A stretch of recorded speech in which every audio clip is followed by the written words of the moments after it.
Hello there. So we just paused the lecture and we're going to discuss this. I'll start it from the beginning as well. So chapter 8 basically is about what? It's about physical safety. So in physical safety, obviously you have safety, the following safety hazards that you have. And these are the typical ways that you can eliminate them. It's a very typical question that comes in your exam. So you have electrocution from spilling drinks. This is one of the physical safety point that can happen. And in order to eliminate this, you should be using circuit breakers. You should be checking the insulation is done properly, and don't put drinks near the computers. Okay, check equipment regularly. You can have tripling wires or trailing wires. Okay, you can see them in the lab as well. So you should have proper cabling ducts, cover the wires properly, and use wireless connections if possible. Then you have heavy equipment falling. You should have the furniture tables, which are basically made in such a way that heavy equipment can be held on it. Okay. Risk from fire, you should have CO2 extinguishers, and don't cover up all those vents and the fans, especially in servers. You might heat them up. It might even catch fire. Do not overload the sockets, and make sure the hardware is fully maintained. E-safety tends to be a different point. E-safety means that you're supposed to make sure that your personal information over the internet is secure, so that it does not go into wrong hands and result in identity theft or fraud or bank account issues that might be resulted in. Personal data, which includes, if the question comes in, your full name, your home address, your banking details, your medical history, your personal data. Okay, these are all your personal information. If personal information is leaked, it could result in identity theft or bank fraud or damage to personal property, and obviously kidnapping and stuff like that as well. So in order to prevent this, obviously we should take care of it. And this could also be leaked intentionally, okay, or unintentionally. It could be intentionally done or intentionally. Maybe you're so naive and you don't know about it. Electronic data is at risk due to hacking, viruses, spywares, phishing, farming. We'll discuss as we proceed further. Smishing, wishing, ransomware, spam, moderated and unmoderated forms. All this discussion is coming under the way. Internet safety basically means that you have to make sure that personal information is safe on the internet. Maintain private settings to control which cookies are on the computer. Cookies are your personal information which are saved in a notepad file in every computer. If you go into control panel, internet settings, view files, you will find the cookies over there. Okay, you're supposed to delete your cookies every time you use someone's computer. Okay, they're saved over there. Okay, use learner-friendly search engines. The website must be using an HTTPS protocol, which is a very secure form. Email safety, again. Email safety is again very important for your information to be in safe hands. Okay, think before opening an email from an unknown person. Okay, all right. Ask for the IP address to enable email filtering, spams. Social media safety, blocks for spelling and report users who are suspicious. Never use your real name. Use appropriate language. Do not enter into chat rooms you don't know about. Do not meet anyone on the off the internet. Okay, don't go physically and meet someone because you met someone on the internet. Okay, right. Do not misuse anyone's or your images. Respect the confidentiality of other people as well. That's something really important. Online games tend to have the same points. Additionally, players should be careful about in-game violence, cyberbullying. Okay, keeping up the web cameras off. Okay, predators may use voice masking technology as well. Okay, cyber attacks involving viruses. Security of data, hacking. Well, hacking obviously means that someone can get your information or corrupt information on your computer. It could be in different ways. Ransomware is one of that. Ransomware means that someone can get an access to your computer's drive or folder and might encrypt it. And the only way it will be decrypted if the person gives you the password. Now, the person will be asking you for amount of money in order to decrypt the entire folder or the entire drive. If it's really important for you, you have to pay him. And if it's not important for you, if you have made a backup, then obviously you will be in a much safer way to come out of it. Okay. So someone want to steal the data or after alter or destroy or for fun or challenge. Prevention, yeah.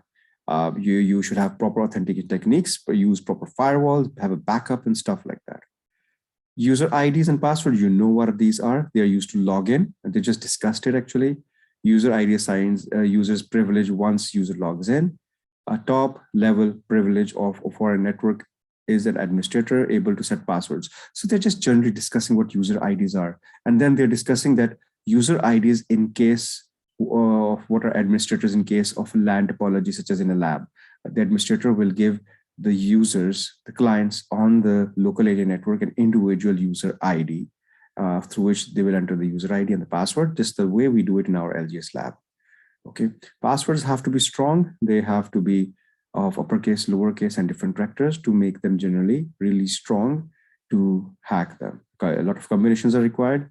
So the more different type of characters you have, the more it will be tough for a hacker to hack it. Okay, biometric systems tend to be a very safe way. Here we have discussed the advantages and disadvantages of biometrics. Username passwords don't have to be remembered. Almost impossible to replicate. Someone else can't gain access. They can get forgotten. The reader is expensive. If you buy biometric fingerprint or eye scan, they're pretty expensive. Damages and fingers or any other eye could be a problem.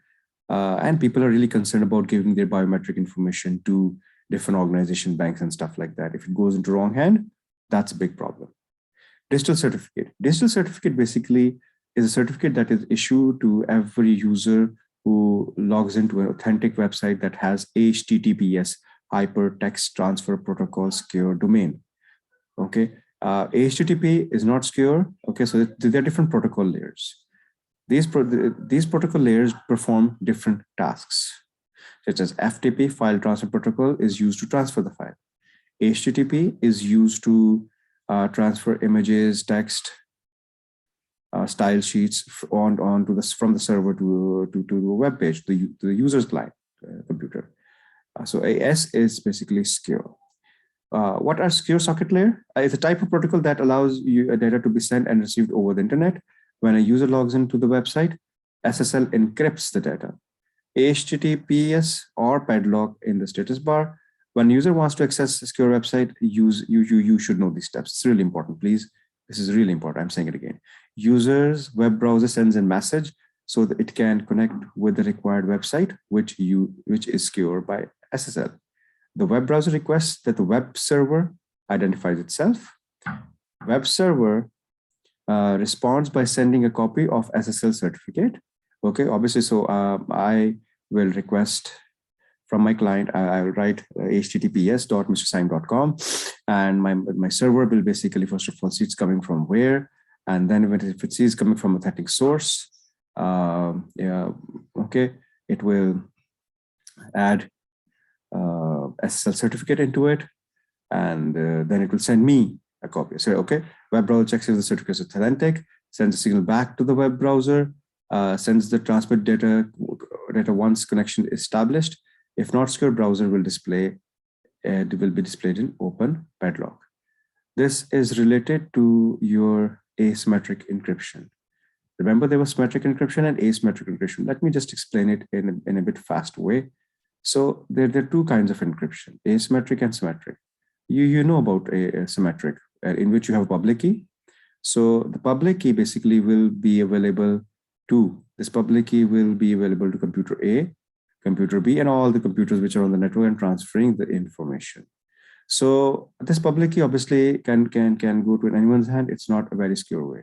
So just like when I request the data from my computer from the server, I'll just give a public key. Then what is asymmetric encryption? I'll tell you. I'll give you a very good example of asymmetric encryption. You can think of asymmetric encryption as a box. For example, you have this box, and this box basically can only open up with two keys, right?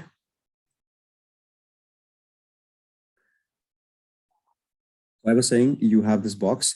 It has two keys. One is a key we will call it the private key, and there's another key we will call it the public key. So you can open this box only if you have both keys. Okay. Now let's say what I'll do is my computer sends this packet, the box, to the server. Okay, it goes to the server. Now the server will do is okay. Now this box that I'm sending, very important point. This box I will send by opening it up. It's opened up, but I have the keys. So on the way, anyone can have the public key, but that doesn't make a difference. If someone has the public key, it doesn't make a difference. And it's opened up. What will someone do by putting something into it? No one will do that. It goes to the server, and the server basically does is it puts the data into the box. So whatever attachment, whatever message, or whatever website content, video, whatever they want, they will put this inside the box, and the server will close the box. It will close the box. Now the box is closed, and it's locked by two keys, which is the public key and the private key. It will come back to me, the client. So over the internet, if someone has the public key, they won't be able to open it up because it has to be opened up using the public key and the private key. And the only person who has the private key is me. No one else has it. So they will not be able to open it up. So since the server logged it, I can only open it. So this is how asymmetric encryption tends to be very good when it works through HTTPS. And this is how your SSL tends to work. I hope it's clear. Preventing phishing, farming, smishing. Okay. People should know how to, they should be educated about it. Okay, use anti-malware, anti-spyware softwares. Don't download files bad or executable file. Okay, user should be you should when being redirected to other websites. Okay, right? They should be aware of it if they're being redirected. So these are things pop up should be avoided, stuff like that. So you have moderated and unmoderated forms. So basically, blog is where people share the experiences. Okay, but moderators can be moderated or non-moderated, which means someone will first check the information and then publish it. So, so unmoderated, no one will check the comments. Spam, rude, offensive language can be there. Diversion from topic can be done. So, also it will not be exactly what you want. So the topic that you're discussing will not be there. So no diversions from the topic in case of moderate forms, highly secure, and this is the way you have it. Then you have what? You have spam. So these are some of the topics that you are aware of. You know what spams are. We discussed it before as well. Okay. Now you remember spams are being controlled by AI nowadays a lot, and there are groups through which they maintain a special email that come in groups. They have put in the spam. Encryption is a way to convert your data in a form that cannot be read by someone unless until it's decoded. It's there to prevent illegal access and hackers to get an access to your information. Okay, so the complex algorithms which are used to encrypt. Okay, your quantum cryptography is another topic that you should be aware of. In that case, your data is scrambled with the help of photons, and it's very secure. Okay, computer virus is again a topic that is there that we probably might have discussed before, what computer viruses are and all that. So I'm not discussing it. So credit card information prevention. So can be used to obtain credit card details. Virtual keyboards can be used. Okay, for that install anti-spyware softwares for that. Okay, so phishing, farming, right. So phishing, farming, smishing, right. Okay. Have we not discussed phishing, farming, and smishing, or we have to still? Oh, we did. Let me do it again if we have not. Sorry, we forgot to discuss this. Okay, phishing basically is that whenever a fraudulent or a wrong email is used. For example, someone sends you an email through ci.org.pk. But CI, they don't have an office in Pakistan. So you have to look at the email addresses. Are they right or not? Okay, so banks and all that, you have to be very careful that the email is correct. This could be one of the way to defraud people because email is a very important mode of communication over the internet. And it's also one of the professional, and a legal way of communication. This is why we have to be careful about it. Farming, on the other hand, is done through fraudulent websites. So you might be land up to on a website that might look like just like the original website, but the URL is important. So you have to look at the URLs. Okay, that's important. How farming works: a hacker will infect the computer with a virus either by sending an email or installing software on the computer when they first visit the website. Once infected, the virus sends user to a fake website that looks identical to the one they wanted to visit. Personal information from the user's computer can be picked up by the farmer, the hacker. Anti-spyware, antivirus softwares, or anti-farming softwares can be used to identify this code and correct the corruption. Smishing is basically done with the help of smishing is when someone sends you an SMS, and this SMS basically is there to misguide you. You keep on clicking on the links and it will take you somewhere through which they will try to get your personal information out. So we were discussing down over here was, again, that by phishing, farming, and smishing, they trick you and reveal your card information, open attachments, install anti-spyware software. It's a discussion coming in again and again. Then you have cloud storage. They have discussed about cloud storage. The cloud storage could be risky. Okay, just discussing generally about cloud storage, how so your data is remotely saved. Hackers could get access to it. A company might provide the storage may go out of business. Okay, and you might lose information. The company providing the storage will have to put in all the efforts and safety measures in order to keep your data safe. If the company providing the storage doesn't back up, your data might be lost. Firewalls, you know what firewalls are. Methods of internet security, passwords, advantages, disadvantages, fingerprint scans, signature recognition, retina scans, iris scan, face recognition. So their advantage and disadvantage, I would highly suggest you go through them. Okay, the advantages, disadvantage, again, a very important topic. And you can discuss with me if there's any problem. It's quite generic, by the way. So this is your chapter 9 starting. Inshallah, in the next class, we'll be starting with chapter 9. But as far as this chapter is concerned, this was the entire chapter. As you can see, yes, there are some important topics, phishing, farming, and things like that. You should know what they are. Make your notes. Okay. If still there is some point where you want me to elaborate, I would do that. But please make your key points and we can discuss it in the class, in the next class, inshallah. Okay, there.